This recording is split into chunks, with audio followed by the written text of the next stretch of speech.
Assalamualaikum warahmatullahi wabarakatuh.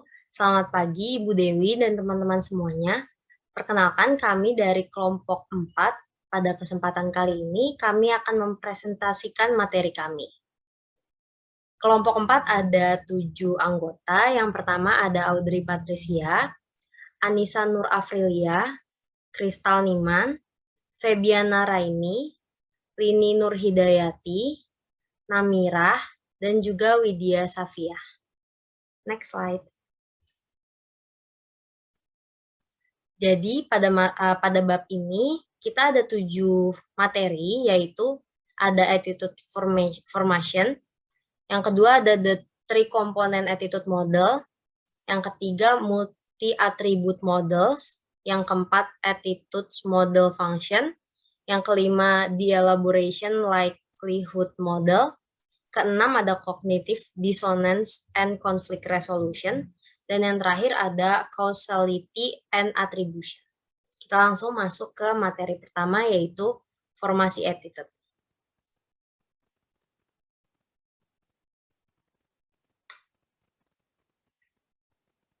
Iya, jadi attitude itu makna umumnya adalah sikap dan perilaku yang kita tunjukkan sehari-hari. Cara kita berbicara, bertindak, merupakan cerminan dari pemikiran dan pendirian kita. Sementara itu, dalam pemasaran, attitude punya artian sendiri, yaitu kecenderungan berperilaku secara konsisten yang akan berdampak besar pada sebuah objek. Nah, objek dalam pemasaran itu ada produk, iklan, harga, layanan, dan lain-lain. Nah, perilaku konsumen itu bisa dibilang sama dengan merupakan evaluasi dari sebuah produk. Jadi maksudnya jika produk tersebut ada produk yang memuaskan konsumennya, otomatis konsumennya juga akan memberikan attitude yang baik terhadap produk tersebut. Jadi di sini bisa saya highlight, consumers attitude itu sama dengan evaluasi produk. Next slide. Selanjutnya kita ke materi tugas pemasar dalam pembentukan perilaku konsumen. Jadi ada dua tugas umum pemasar dalam pembentukan perilaku konsumen. Yang pertama adalah mempelajari perilaku konsumen, dan yang kedua ada membentuk perilaku positif konsumen terhadap produk kita. Nah, kita bahas mempelajari perilaku konsumen dulu. Jadi attitude customer itu bisa muncul dari beberapa aspek atau biasa disebut formasi attitude. Jadi yang pertama ada promosi terbaru dapat merubah attitude lama customer. Ini saya bisa ambil contoh pengalaman pribadi saya. Dulu itu kalau misalnya kalian tahu ada produk Body Shop, itu produk kosmetik body care untuk wanita. Dulu saya biasa aja sama produk tersebut, tapi beberapa tahun lalu mereka mengeluarkan klaim kalau mereka itu cruelty free terhadap binatang dan juga ramah lingkungan. Nah, saya tuh tertarik banget jadinya sama klaim baru tersebut. Nah, itu terus saya jadi kepengen beli produknya Body Shop. Nah, itu tuh saya jadi tertarik dengan Body Shop karena promosi terbaru dia, jadi rebrandingnya yang baru. Tapi perlu digarisbawahi, rebranding atau promosi terbaru itu harus lebih baik atau lebih menarik daripada branding yang sebelumnya. Karena kalau misalnya aneh atau jelek, nanti malah produk kita bukannya dapat attitude yang positif, malah dapat attitude yang negatif dari customer. Nah, poin selanjutnya ada pengalaman pribadi. Kalau pengalaman pribadi sebenarnya kita sebagai pemasar itu nggak bisa terlalu gimana banget untuk mengatasinya, karena namanya orang kan pengalaman pribadi nggak bisa kita rubah gitu aja kan. Tapi kita sebagai pemasar bertugas untuk menutupi kekurangan yang ada dari pengalaman orang terhadap produk kita gitu. Nah, poin selanjutnya ada faktor kepribadian. Jadi pribadi orang kan beda-beda ya. Nah, itu mempengaruhi perilaku konsumen terhadap sebuah produk. Jadi misalnya Ambil contoh aja kalau misalnya ada iklan, banyak orang yang lebih suka kalau iklannya itu menarik secara visual. Tapi banyak juga orang yang nggak mentingin visual, mereka lebih pentingin bagaimana iklan tersebut mengandung informasi di dalamnya. Jadi kalau misalnya kurang informatif, orang-orang nggak tertarik sama iklan tersebut. Itu faktor kepribadian. Nah, selanjutnya kita harus mempelajari bahwa manusia itu punya konsistensi terhadap perilaku dari suatu produk. Ini gampang banget contohnya, kayak misalnya kita kalau misalnya mau beli air minum, kita pasti ngomongnya mau beli Aqua. Padahal belum tentu kita belinya Aqua. Bisa aja kita cari air mineral yang lebih murah. Tapi kenapa kita sebutnya Aqua? Karena kita orang Indonesia udah konsisten. Yang namanya air mineral itu pasti Aqua gitu. Padahal enggak juga. Padahal banyak banget air mineral yang kita beli belum tentu Aqua gitu. Nah, selanjutnya kita beralih ke cara membentuk perilaku positif konsumen terhadap produk kita. Jadi ada dua cara umum. Yang pertama, menempatkan segmentasi pasar. Menetapkan ini ya. Jadi kita tuh harus menetapkan siapa aja target kita berdasarkan kayak gender, usia, pekerjaan. Pokoknya dispesifikin aja segmentasi target kita. Karena kan kalau misalnya beda gender ya, misalnya saya sebut aja beda gender, itu kan beda cara approach kita. Misalnya kayak uh, produk kita targetnya untuk wanita, itu kan beda cara kita memasarkannya dengan kalau produk kita targetnya untuk laki-laki gitu. Jadi kita harus menetapkan segmentasi pasar yang tepat. Setelah kita menetapkan segmentasinya, selanjutnya kita harus menyesuaikan marketing plan kita dengan target dari segmentasi pasar tadi. Ini saya ada contoh yang bagus banget sih sebenarnya. Jadi ada brand kopi baru namanya Golden Black Coffee. Itu tuh yang punya influencer beauty namanya Tasya Farasya. Jadi si Tasya Farasya ini menargetkan produknya dia untuk milenial sebenarnya. Kayak anak muda kan kayak ngopi banget gitu kan. Jadi itu targetnya dia. Tapi dia mengerucutkan lagi targetnya yaitu pada millennials, khususnya followers-followers Instagram dia. Nah, waktu itu Golden Black Coffee ini ngadain giveaway gitu. Jadi kalau beli kopinya dapat free lipstick. Nah, itu sesuai banget marketing plan-nya karena kan targetnya dia adalah millennials yang follow Instagram-nya dia. Instagram dia itu followersnya rata-rata tuh wanita yang ngikutin make up karena kan Tasya Farasya itu influencer beauty ya, influencer make up gitu. Nah, jadi itu sesuai banget dia ngasih giveaway yang lipstick, yang kosmetik karena target dia juga adalah followers-followers dia gitu. Ya, jadi itu dari tugas pemasar dalam pembentukan perilaku konsumen. Materi selanjutnya akan dijelaskan oleh rekan saya. Next slide. Baik, terima kasih Kristal. Selanjutnya ini ada 3 komponen attitude model, yaitu menurut Hawkins dan Mother Books tahun 2010, sikap itu punya 3 komponen. Yang pertama ada kognitif atau kita bisa sebut kepercayaan, afektif atau perasaan, dan kognitif atau perilaku. Nah, ketiga komponen sikap ini cenderung untuk konsisten. Yang pertama kita bahas tentang si kognitif. Sebenarnya apa sih kognitif itu? Nah, kognitif itu adalah berisi persepsi atau kepercayaan atau stereotip yang dimiliki individu mengenai suatu objek, produk, atau merek gitu.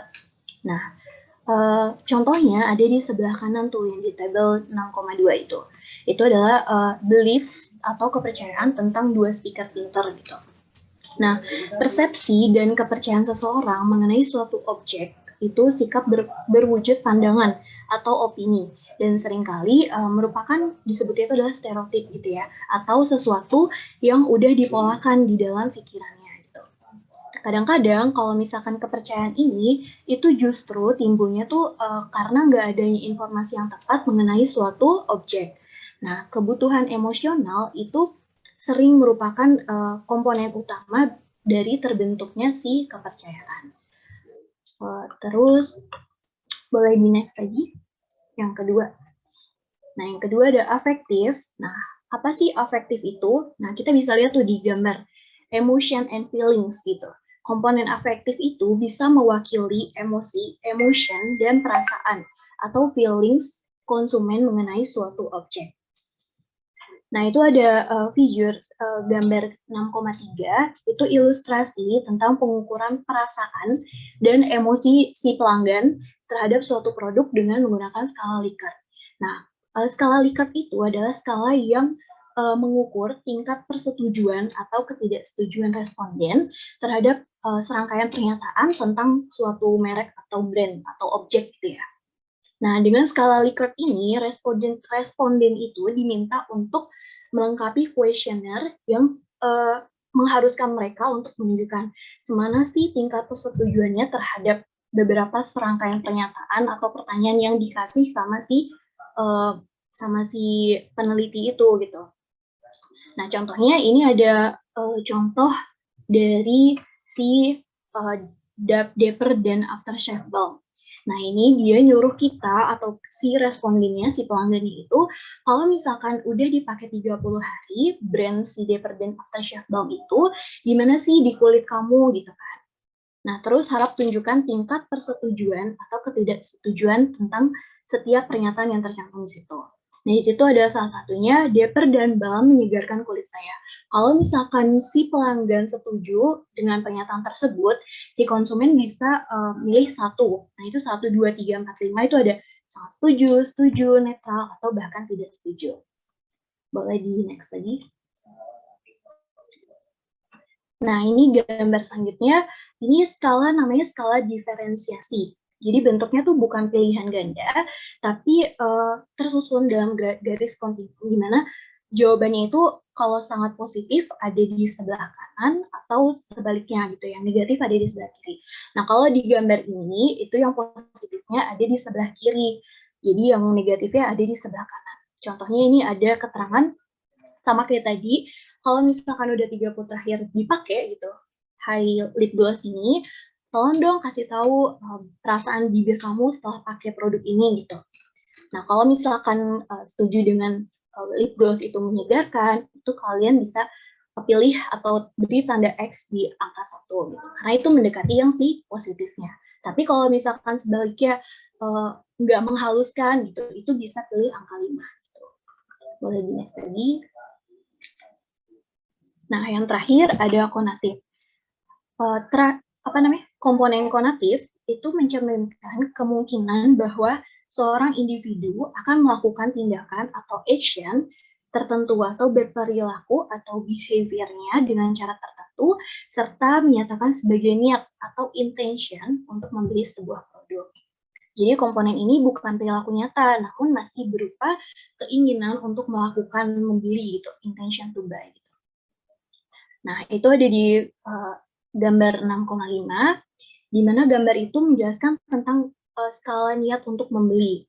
Nah, manakah dari pernyataan berikut yang menggambarkan kemungkinan Anda membeli Dapper dan Balsam, Aftershave Balm ya, saat berikutnya Anda membeli produk aftershave gitu. Apakah kamu akan membelinya, apa nggak akan beli lagi gitu.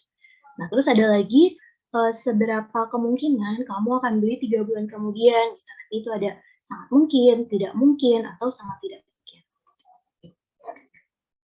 Next lagi. Nah, selanjutnya changing consumer attitudes. Yang pertama adalah mengubah keyakinan tentang suatu produk. Mengubah sikap tentang produk dan merek atau brand itu bisa dibilang sulit. Karena kenapa? Karena kalau misalkan si konsumen atau pelanggan udah punya keyakinan yang dipegang tentang suatu brand itu, maka akan sulit diubahnya gitu. Makanya kita harus tahu nih strategi apa yang cocok untuk mengubah sikap konsumen. Yang pertama ada mengubah keyakinan tentang produk. Nah, biasanya kalau misalkan ini pemasar itu buat iklan tentang bahwa produk mereka tuh lebih baik, lebih more, lebih baik, better, atau paling baik gitu, the best gitu ya. Nah, contohnya itu ada Mama Lemon. Nah, Mama Lemon itu di setiap iklannya dia selalu bilang, ini produk bisa buat cuci piring, cuci gelas, cuci buah, cuci sayur gitu. Nah, pasti kan orang-orang mikirnya, apalagi ibu-ibu gitu ya, wah ini produk keren juga gitu. Dengan satu produk, kita cuma beli satu produk, kita bisa dapat manfaat yang lain gitu. Nah, yang kedua, kita bisa mengubah citra merek. Tadi udah sempat di-mention sama Kristal, kalau misalkan perusahaan atau bisnis itu bisa di rebranding atau brand image gitu. Karena dengan brand image itu untuk dikenal dan diingat oleh konsumen dengan membuat brand image yang baik biar bisa ngebedain si produk A sama si produk B. Nah, contohnya ada di si apa tuh si Craft itu. Nah, si Craft itu dia ngubah brandnya dari yang cuma untuk mac and cheese untuk dinner, tapi dia ngubah jadi mac and cheese untuk breakfast gitu. Terus yang selanjutnya ada mengubah keyakinan tentang merek pesaing. Nah, ini strategi terakhir yang bisa dipakai untuk pemasar. Caranya yaitu membandingkan produk kita dengan produk pesaing. Contohnya ada di iklannya Lifebuoy gitu. Lifebuoy itu mengklaim bahwa produknya dia bisa membunuh lebih banyak kuman dibanding dengan sabun lain. Boleh lanjut lagi.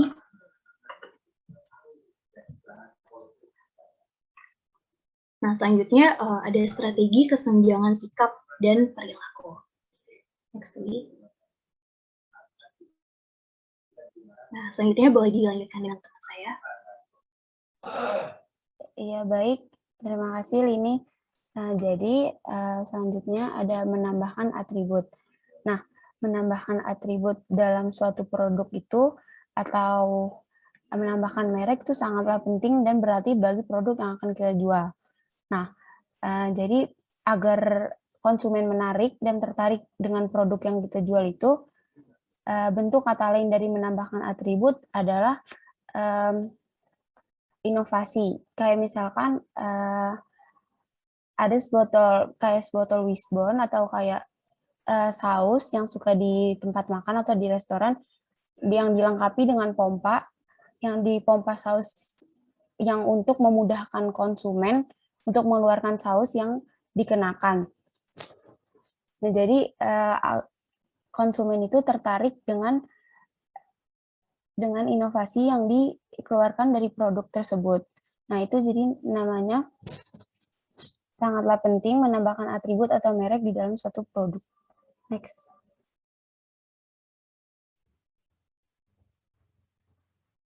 Nah, selanjutnya ada mengembangkan produk. Nah, pemasar sering menggunakan model sikap terhadap objek selama pengembangan produk baru. Kayak misalkan perusahaan True Oz itu kayak berencana untuk menambahkan item baru ke lini produknya. Kayak misalkan dari kan True Oz itu kayak jus jeruk itu ya. Nah, jadi dia ingin menambahkan, ingin lebih mengembangkan lagi perusahaan True Oz tersebut.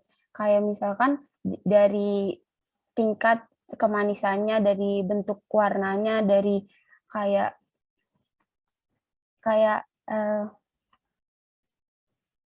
jadi kayak rasanya lebih dikembangkan, lebih kayak di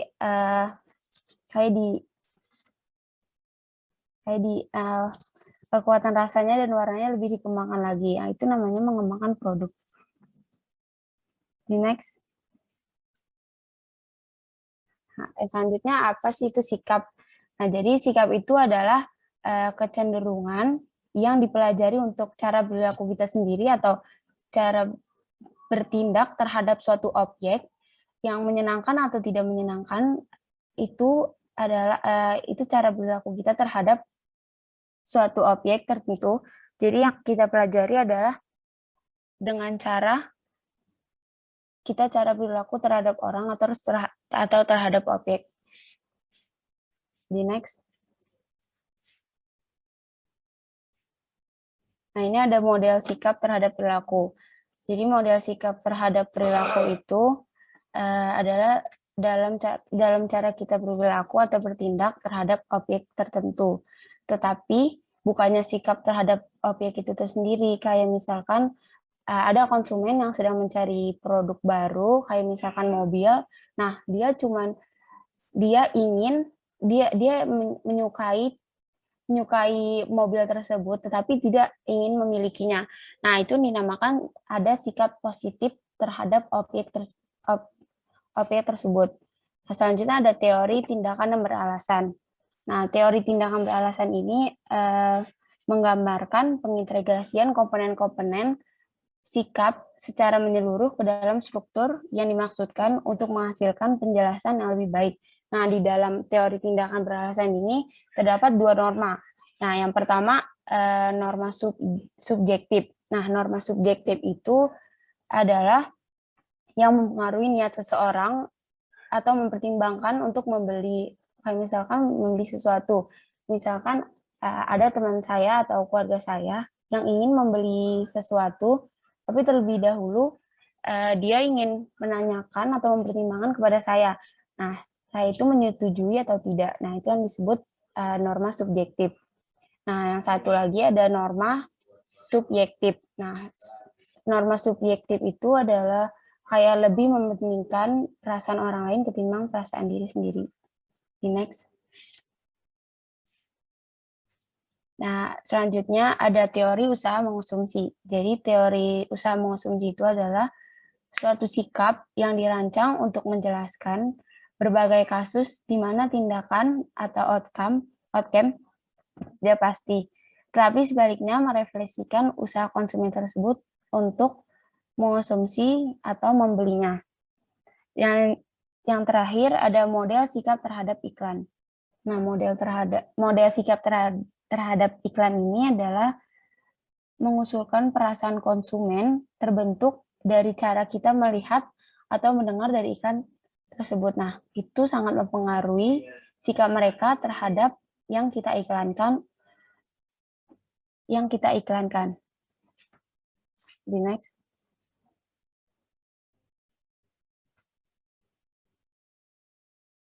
Selanjutnya akan dijelaskan oleh teman saya. Terima kasih. Baik, selanjutnya akan saya lanjutkan. Ini yang keempat itu attitudes motivational function. Terkadang pemasar harus mencoba mengubah sikap negatif konsumen tentang produk, perusahaan, praktik pemasaran, atau industri mereka. Seringkali sikap negatif bukanlah hasil dari produk atau promosi yang buruk, melainkan berasal dari keadaan yang tidak dapat dikendalikan. Misalnya nih, beberapa tahun yang lalu, Badan Pengawas Obat dan Makanan Amerika Serikat menyarankan wanita hamil atau menyusui dan juga anak kecil untuk mengurangi konsumsi tuna kalengan karena kekhawatiran tentang biokonsentrasi merkuri dan neurotoksin dalam ikan. Selanjutnya, konsumsi 3 merek utama tuna kaleng yaitu Bumblebee, Chicken of the Sea, dan Starkist itu menurun secara substansial. 3 merek yang bersaing ini menugaskan kampanye iklan untuk membalikkan perasaan negatif konsumen terhadap tuna kalengan. Tema kampanye adalah Tuna the Wonder Fish. Dan melalui iklan TV, online, iklan cetak, layar digital, poster, dan materi yang ditempatkan di gym atau klub kesehatan. Itu secara lucu menggambarkan bahwa makan tuna itu menyenangkan. Secara online, tunadewonderfish.com menampilkan resep dan karakter yang aneh disebut pecinta tuna dan menyanyikan pujian tentang tuna dengan slogan-slogan seperti tuna baik untuk jantung Anda, bagian dari diet sehat. Pesan-pesan ini dirancang untuk membalikkan kepercayaan konsumen pada tuna dengan memberitahu mereka bahwa makan tuna itu tidak hanya sehat tetapi juga menyenangkan. Pemasar produk mengetahui bahwa konsumen ini menyukai tuna kalengan tetapi ragu untuk memakannya karena informasi dari Badan Pengawas Obat dan Makanan. Meskipun ditujukan pada segmen yang relatif kecil, yaitu wanita hamil, ini berdampak negatif terhadap persepsi banyak konsumen. Alasan atau motivasi di balik sikap orang dikenal sebagai fungsi. Mengubah sikap dengan menarik motivasi konsumen dikenal sebagai pendekatan fungsional. Dengan demikian, sikap diklasifikasikan menjadi 4 fungsi.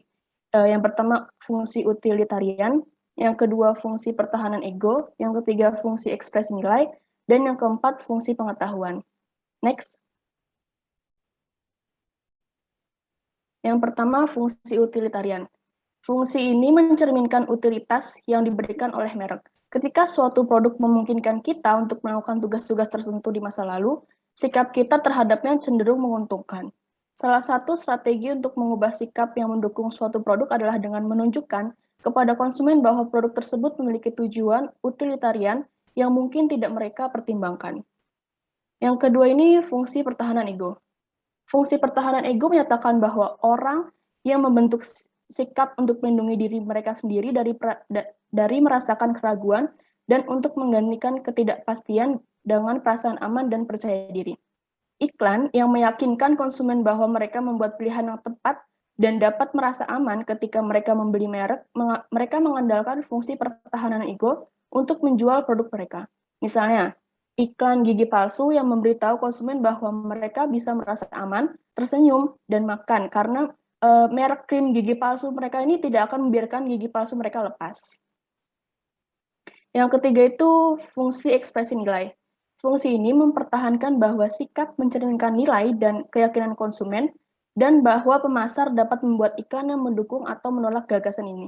Misalnya, banyak konsumen yang sadar akan nutrisi, mungkin mereka percaya bahwa salad siap saji itu sehat dan rendah kalori. Sebuah iklan yang membantah kepercayaan tersebut dengan bercanda menyatakan bahwa salad ini bisa menggemukkan karena kalori ekstra dari saus salad dan bahan tambahan menantang kepercayaan konsumen. Yang keempat ini fungsi pengetahuan. Fungsi ini menyatakan bahwa sikap orang mencerminkan kebutuhan yang kuat untuk memahami karakter orang, peristiwa, dan objek yang mereka temui. Oleh karena itu, banyak perusahaan menggunakan iklan yang berpusat pada kebutuhan konsumen untuk mengetahui. Oleh karena itu, pemasar sering mencoba mengubah sikap konsumen yang mendukung merek mereka dengan memberikan fakta yang tidak mereka sadari. Misalnya, pesan untuk obat alergi baru mungkin menyertakan grafik batang yang menunjukkan keunggulan produk dengan membandingkan kemampuan menghilangkan gejala alergi dengan obat alergi lainnya. Next. Menghubungkan merek dengan objek atau penyebab yang layak. Cara lain untuk mempengaruhi sikap adalah dengan menghubungkannya dengan tujuan sosial, budaya, atau nilai. Penelitian aliansi penyebab merek telah menyelidiki hubungan antara penyebab dan sponsor. Satu studi menemukan bahwa meskipun merek dan penyebabnya diuntungkan dari aliansi semacam itu, penyebab yang kurang dikenal lebih diuntungkan dari asosiasi dengan merek positif daripada penyebab yang sangat akrab. Hasil penelitian lain menunjukkan bahwa jika sponsor perusahaan tidak secara eksplisit mengungkapkan motif mereka untuk penyebab perusahaan atau asosiasi penyebab produk, konsumen akan membentuk keyakinan mereka sendiri tentang hubungan antara perusahaan atau merek dan penyebabnya. Selanjutnya akan dilanjutkan oleh teman saya. Oh, maaf, ini masih bagian saya. Lebih jauh lagi, karena begitu banyak perusahaan bertujuan untuk mendapatkan kesadaran dan pangsa pasar dengan menghubungkannya dengan tujuan yang berharga. Konsumen sering diperingatkan untuk memeriksa berapa banyak yang diberikan untuk amal. Misalnya nih, beberapa perusahaan mengasosiasikan dengan kanker payudara dengan membuat produk pink selama bulan Oktober dan memberikan 15% dari penjualan untuk penelitian kanker payudara. Yang lainnya hanya memberikan 5% untuk penelitian. Next slide.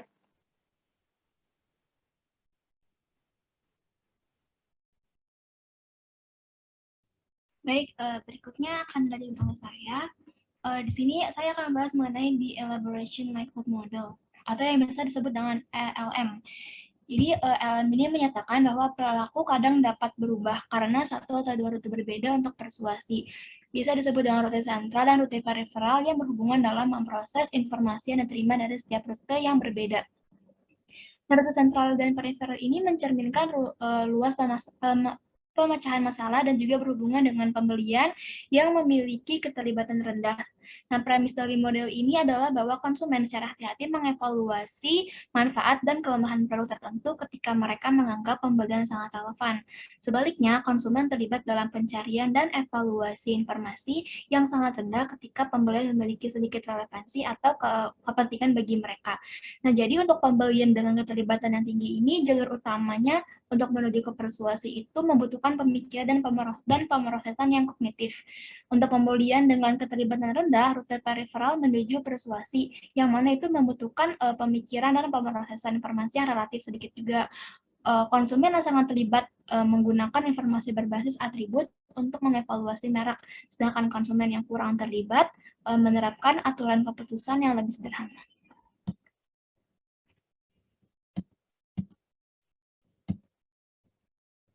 Sini ada rute persuasi. Itu memiliki implikasi penting untuk promosi. Contohnya kayak iklan. Kalau misalnya iklan komparatif itu lebih cenderung diproses secara terpusat, sedangkan iklan non komparatif biasanya diproses periferal.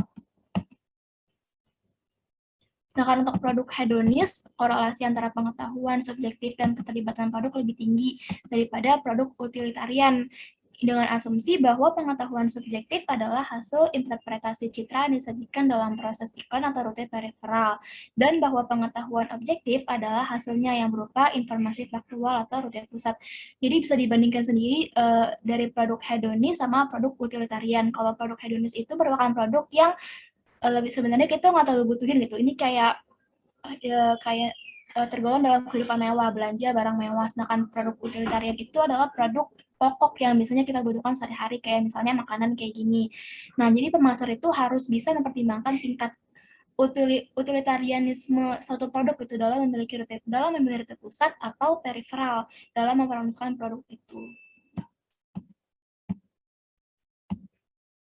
Nah, di sini rute sentral itu berlaku untuk perubahan sikap ketika memotivasi atau kemampuan konsumen untuk menilai objek sikap yang tinggi, yaitu perubahan sikap terjadi karena konsumen secara aktif mencari informasi yang relevan dengan objek sikap itu sendiri. Sebaliknya, ketika motivasi atau keterampilan penilaian konsumen rendah, pembelajaran dan perubahan sikap terjadi melalui rute periferal dan tanpa konsumen.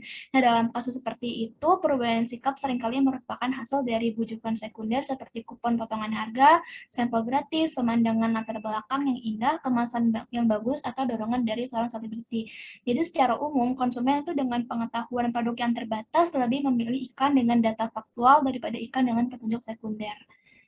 Selanjutnya bisa dijelaskan oleh teman saya.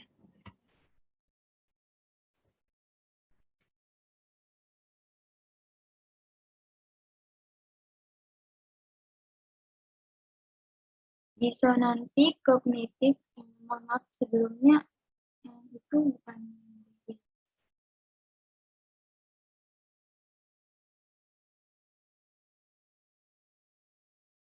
bisa di next slide.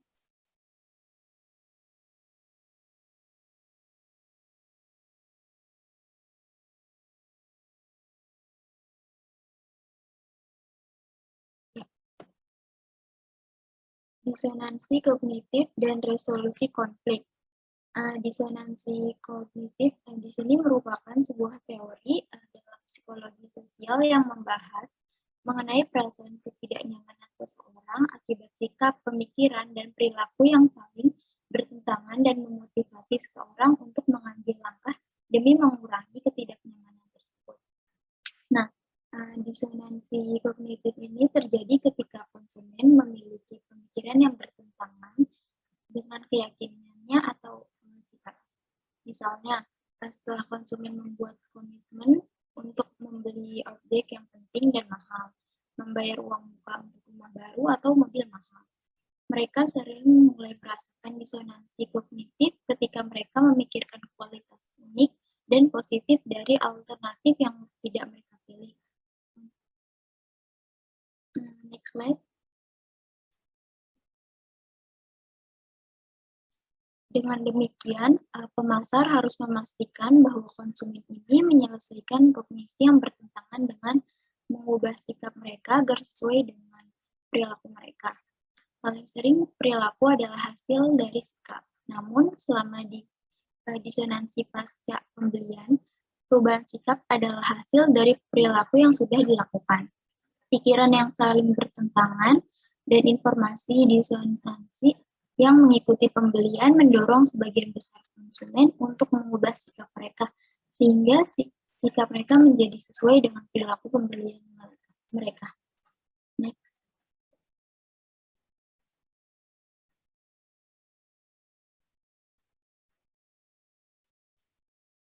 Apa sih yang membuat disonansi pasca pembelian relevan bagi ahli strategi pemasaran? Nah, yaitu premis bahwa pemasar harus membantu konsumen mengurangi perasaan tidak menyenangkan yang diciptakan oleh pemikirannya tentang alternatif yang tidak dia pilih. Next.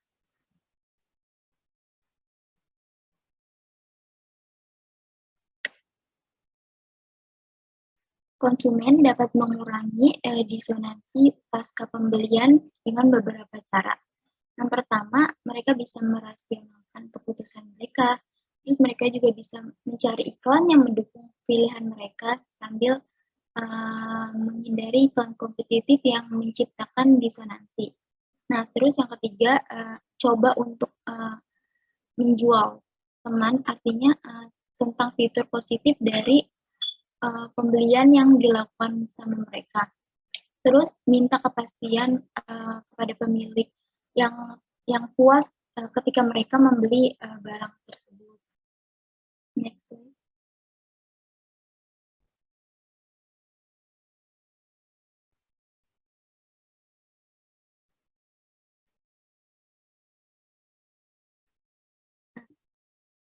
Pemasar dapat membantu konsumen melakukannya melalui iklan secara khusus ditujukan untuk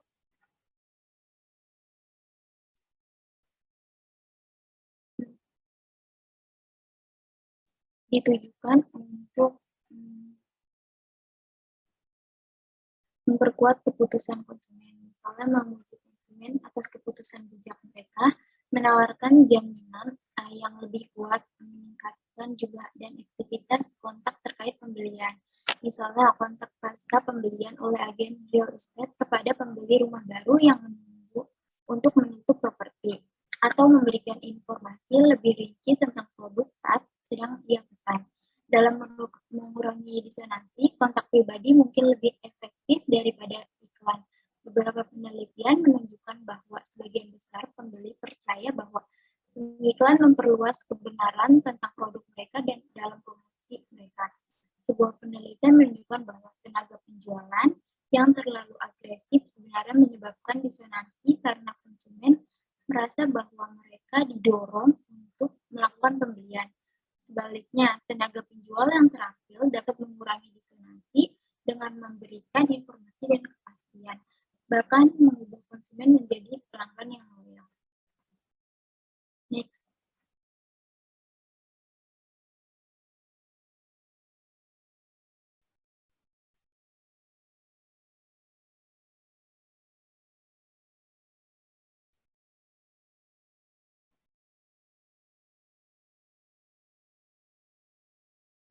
Menyelesaikan sikap bertentangan.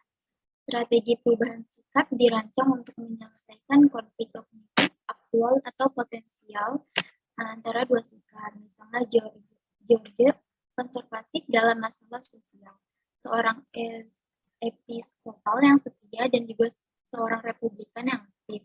Selama satu pemilihan presiden, calon presiden dari Partai Republik secara signifikan kurang konservatif dibandingkan George dan juga seorang penganut agama lain. Oleh karena itu, sikap George bertentangan. Dia ingin memilih partainya, tetapi dia tidak menyukai calon dari partai yang ingin dia pilih. George menghadapi dilema dan memiliki 3 pilihan. Yang pertama, tidak memilih sama sekali meskipun ia tidak pernah melewatkan pengumuman suara. Yang kedua, memilih kandidat Demokrat yang sama sekali tidak dapat diterima atau mengembangkan sikap lebih positif tentang kandidat partai. Setelah menghadiri konvensi Partai Republik sebagai delegasi, berbicara dengan delegasi lain, mendengarkan pidato dan bahkan bertemu sebentar dengan calon presiden. George memutuskan bahwa posisi kandidat dalam isu-isu sosial bagaimanapun dekat dengan dirinya sendiri dan juga menjadi kurang bersangkutan dengan agama calon. Dengan demikian, George menyelesaikan sikapnya yang bertentangan dengan mengubahnya satu demi satu opsi pemungutan suara yang konsisten dengan pelakunya di masa lalu. Faktanya, pejabat partai mengakui bahwa banyak anggota Partai Republik lainnya merasakan hal yang sama seperti yang dirasakan George. sebelum konvensi, sehingga mereka menyewa konsultan pemasaran yang tugasnya dalam mengambil tindakan untuk mengubah sikap tersebut. Selanjutnya akan dilanjutkan oleh teman saya.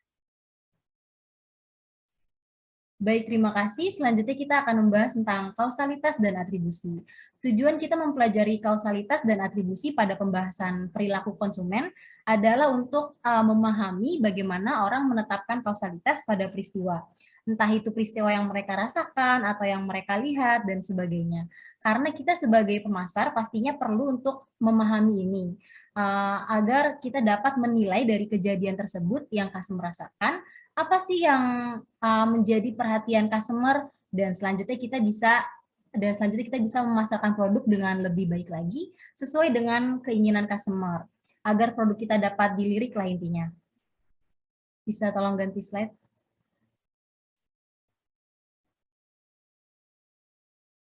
Nah, di sini ada teori atribusi, yaitu sebuah teori yang berfokus pada bagaimana orang menetapkan kausalitas, misalnya dengan menyalahkan atau memuji pada peristiwa dan selanjutnya mereka membentuk atau mengubah sikap mereka setelah menilai perilaku mereka sendiri atau orang lain. Sudah kita ketahui bahwa kausalitas itu adalah perihal hubungan sebab akibat. Kita udah sering mendengarnya dan mungkin di sekolah juga udah diajarkan lah ya. Jadi, cara orang melihat diri mereka itu tercermin dalam kausalitas yang mereka bentuk tentang perilaku sebelumnya yang terjadi dan sikap yang mereka kembangkan setelahnya atau yang mereka perbuat setelahnya. Makanya di dalam teori atribusi ini, pertanyaan mendasarnya adalah mengapa? Contohnya, mengapa dia mencoba membuatku beralih merek? Gitu. Sama seperti waktu saya masih menggunakan handphone Asus, kakak saya pernah bilang, udah kamu kalau mau ganti Xiaomi aja gitu, katanya harganya lumayan murah dan kualitasnya juga nggak terlalu jelek gitu. Jadi saya punya pikiran buat beli handphone Xiaomi karena sebelumnya pernah direkomendasiin sama kakak dan akhirnya ada hal lainnya yang membuat saya akhirnya memutuskan untuk membeli Xiaomi.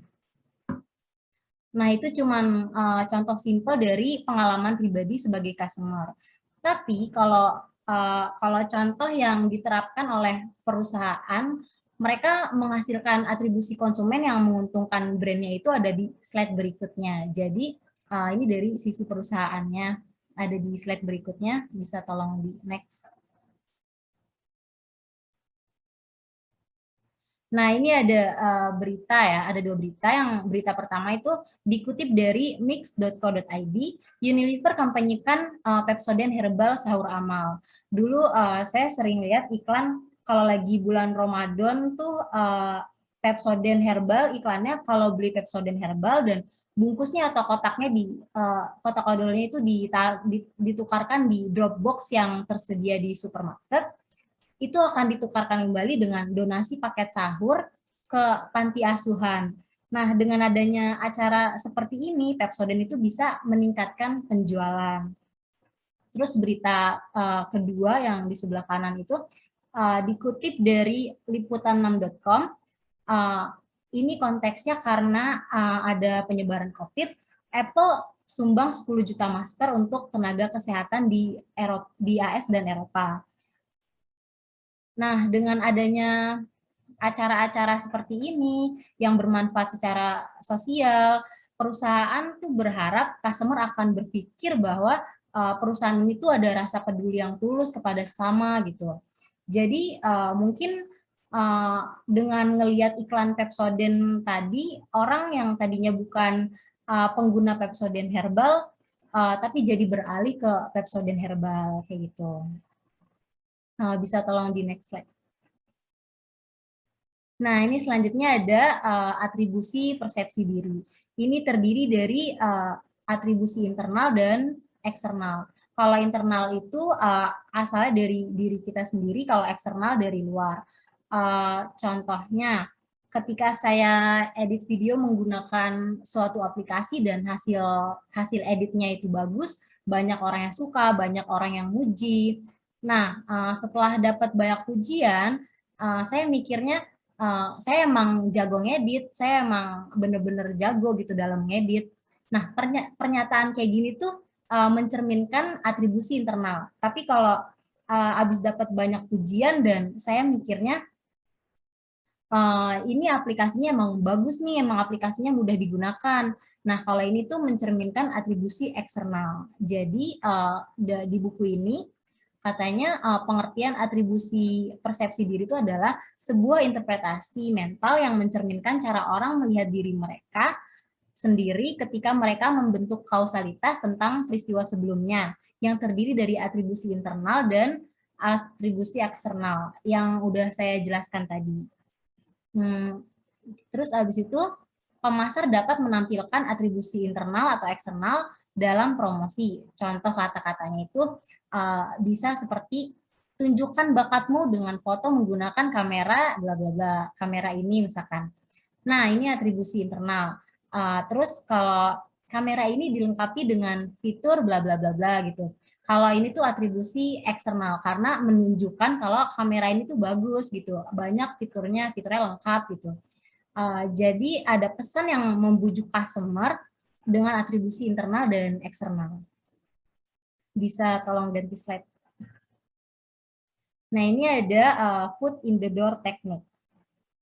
Pengertiannya itu adalah teknik yang membuat orang menyetujui permintaan besar setelah mereka meyakinkan mereka untuk menyetujui permintaan kecil dan sederhana terlebih dahulu. Contohnya itu ketika ada diskon hotel gitu. Diskonnya lumayan gede sampai ratusan atau mungkin hampir 1 juta gitu diskonnya. Nah, terus habis itu saya coba nih, saya beli, ternyata fasilitasnya enak, terus fasilitasnya lengkap, nyaman, bagus, mewah gitu. Terus di liburan selanjutnya, walaupun gak ada diskon, saya rela buat nginep di situ lagi, bahkan ngajak saudara atau teman gitu. Jadi menyetujui permintaan besar setelah sebelumnya menyetujui permintaan kecil yang mempengaruhi sikap konsumen dan perilaku pembelian selanjutnya, seperti itu. Sebaliknya ini yang kedua ada kalau teknik door in the face adalah di mana permintaan pertama yang lebih besar dan mahal yang kemungkinan akan ditolak diikuti oleh permintaan kedua yang lebih realistis dan lebih murah. Itu sebaliknya. Bisa tolong di next slide. Nah, di sini ada atribusi terhadap orang lain. Di sini itu sebagai ilustrasi pokoknya seorang konsumen itu mencoba pokoknya seorang konsumen itu mencoba, dia berpikir apakah Wiraniaga itu bisa mengkomunikasikan produknya dengan menawarkannya dengan baik apa enggak. Kalau misalkan konsumennya setuju dengan kata-kata Wiraniaganya, kayak tertarik untuk membeli, dia akan berpikir ya udah gitu, ini emang cocok buat saya gitu. Tapi kalau misalkan konsumen yang menolak kata-kata Wiraniaga itu, Wiraniaganya itu kata-katanya kurang meyakinkan lah. Terus dia itu bakal mungkin konsumennya bakalan pergi untuk membeli di tempat lain. Tapi atribusi konsumen terhadap orang lain ini bukan karena Wiraniaga aja, tapi juga siapapun yang membuatnya berpikir buat membeli barang tersebut, entah itu keluarga atau teman. Ya, gitu aja. Boleh tolong di next slide. Nah, ini sepertinya pembahasan kita yang terakhir. Selanjutnya ada atribusi terhadap objek. Atribusi konsumen terhadap objek yang dalam konteks pemasaran, objeknya adalah produk atau layanan yang dibeli. Ketika konsumen ingin mengetahui mengapa suatu produk memenuhi atau gagal memenuhi harapan mereka, mereka dapat menghubungkan kinerja produk yang sukses atau tidak dengan kepentingan mereka terhadap produk tersebut. Nah, di sini ada sebagai ilustrasi, ada fotografer baru lah, fotografer amatir yang bingung buat beli printer, buat beli printer foto yang mahal. Dia bingung, terus Karena pastinya ini kan mahal ya, jadi butuh pengeluaran dana yang besar gitu. Tapi akhirnya fotografer ini tuh rela buat beli karena percaya bahwa printer ini tuh printer yang dibelinya itu dapat meningkatkan kualitas pekerjaannya seperti itu. Di next slide. Nah, terima kasih. Mohon maaf apabila ada kekurangan dan kesalahan. Wassalamualaikum warahmatullahi wabarakatuh.